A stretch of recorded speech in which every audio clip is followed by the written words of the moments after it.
Alright guys, it's that time again. New banner, new units. Let's go ahead and take a look at what they've got for us. Now, I saw the thumbnail and it looked like Gwyneth from Fire Emblem 6. And yup, oh man, Merlin, finally. Okay, Fire Emblem 6, this is awesome. I am a huge fan of Fire Emblem 6. It's my favorite of the Game Boy Advance games, and Merlin is my favorite Wyvern female. Like, she's, out of all of the Wyvern females that look like Minerva with the red hair and stuff, she's definitely my favorite. Okay, Melody, I'm gonna have to get used to calling her that instead of Merlin. Of course, the original translation of 6 that I played, they translated her name as Merlin. Okay, we have Instant Lance here, inheritable, 14 might and 1 range. If unit initiates combat, grants attack and defense +4 during combat, and foe cannot make a follow-up attack. Oh, okay. Well, here we go. It's just a readily available version of... What sword was it that the Conrad had from the Valentine banner? I think it was Melee Bouquet. And Budding Bow as well, but of course Budding Bow is a ranged weapon. So here is the Lance version of these impact effect weapons, basically. Very good for horse units that cannot normally inherit that. Alright, we got Bonfire, we got Attack and Defense Solo 4, and Wyvern Flight 3. Okay, looks like a new B-slot skill for flyers. At the start of combat, if unit's speed is better than the foe's speed -10, inflicts penalty on foe's attack and defense during combat, equal to half of the difference between defense stats before combat, with a maximum penalty of -7. Alright, so basically it's just Pegasus Flight, except instead of going for a res calculation, it's going for a defense one. Makes a lot of sense, because Pegasus units typically have more res, while the Wyverns had more defense. But I'm not really a fan of the double stat checks there. I wish it was just if you have more speed than the foes, or more defense, or whatever. Because it's way easier to proc if you just have to do one stat check as opposed to 2. Alright, we have this guy here, Diek, or... Yeah, Diek, or Diek, or Diek, or however you want to say this guy's name. I've never really been one for pronouncing his name. But he is a very popular hero from Fire Emblem 6. And he looks like an infantry axe unit here. Personally, I always ran OJ. Or Uj. I'm not exactly sure how to say his name either. Like, all of the names from Fire Emblem 6 from the original translation I played are all, like, screwy compared to the new era translations that they've been using. It's one of the reasons why I still call Faye Fa, because, well, not only that, but we have so many other characters in the game that's actually named Faye. So by calling her Fa, I think I can at least separate her from the rest. But I think, like, just in general, Fa is a cuter name for her. Alright, Tiger Roar Axe, 16 might. Accelerates special trigger, so cooldown count -1. If unit initiates combat, or if unit is within 2 spaces of an ally, grants all stats +5 during combat, and also at the start of combat, if foe's HP is full, unit makes a guaranteed follow-up attack. Alright, pretty strong weapon, like always. -1 special trigger, all stats up 5, and a guaranteed follow-up. Like, I'm not even surprised anymore. This is basically what we come to expect now from these new era perf weapons, basically. And if unit initiates combat or is within 2 spaces of an ally, very easy condition to meet right there, so you're basically always going to see that. Alright, he has Luna, close defense 4. Oh, finally, nice, close defense 4 at last. Null follow-up and threaten attack and defense 3.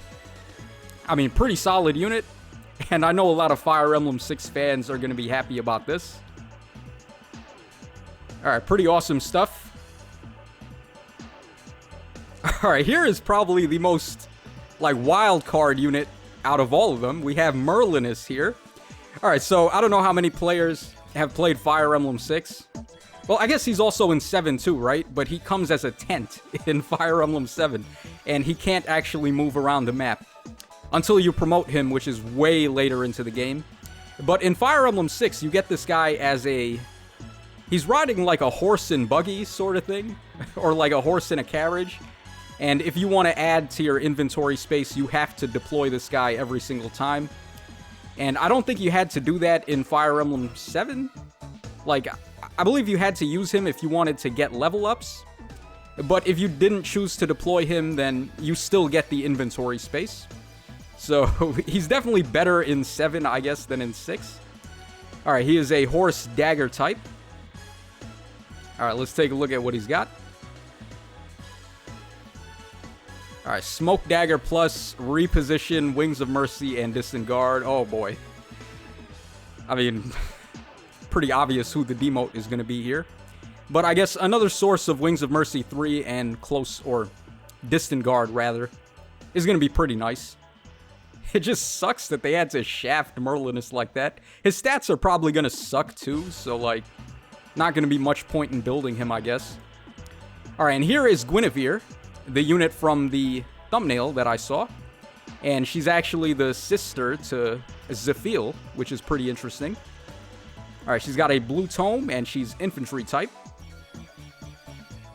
Alright, Areola. Oh, man, they gave it to her? Ah, come on. I was hoping we would get that on Athos whenever they add him to the game. But I guess it's fine if they give it to Gwyneth.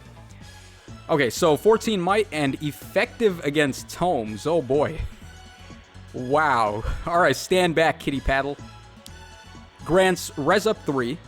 If unit initiates combat, or if unit is within 2 spaces of an ally. Grants attack speed and res up 5, and disables foes' skills that calculate damage using the lower of foes' defensive res during combat. And also restores 7 HP to unit and allies within 2 spaces after combat. Interesting. Okay, so a built-in Breath of Life that's better than Breath of Life because it targets from 2 spaces away. And then attack speed and res up 5 and effective against magic. That is so bananas. Oh my god. Alright, yeah, this unit is going to be nuts. Alright, Iceberg, attack and res push 4. Lull, attack and res, and joint drive res. I mean, pretty strong base kit. I guess the only other thing you could do here is run attack and speed push instead of attack and res push. But, like, there's really no point in even talking about builds for these new units anymore. From what they get from their weapons and then, like, all their passives, that they just have everything covered right there. So, like, building these units is so boring now. Alright, do we have any secret units here? Nope. Alright, it's just Freya and then some of the new units. Alright, so I'm not sure who the Grand Hero Battle unit is going to be just yet. Oh, hold on. You know, I think I could find out. Hold on. Let me just quickly open up the game because sometimes, as soon as these trailers drop, they like to go ahead and do an in-game announcement in the notifications. So just give me one sec here, guys, while I open up my phone. Alright, let's see if there's any info on a GHB. Alright, yes, there is. Okay, so Gal? Azure Rider? Is that Gale? Alright, like I said, I mean, how many times do I have to bring this up? But the OG translation patch of Fire Emblem 6 used some pretty wacky translations, and I'm so used to those names by this point that it's hard for me to, like, say anything different.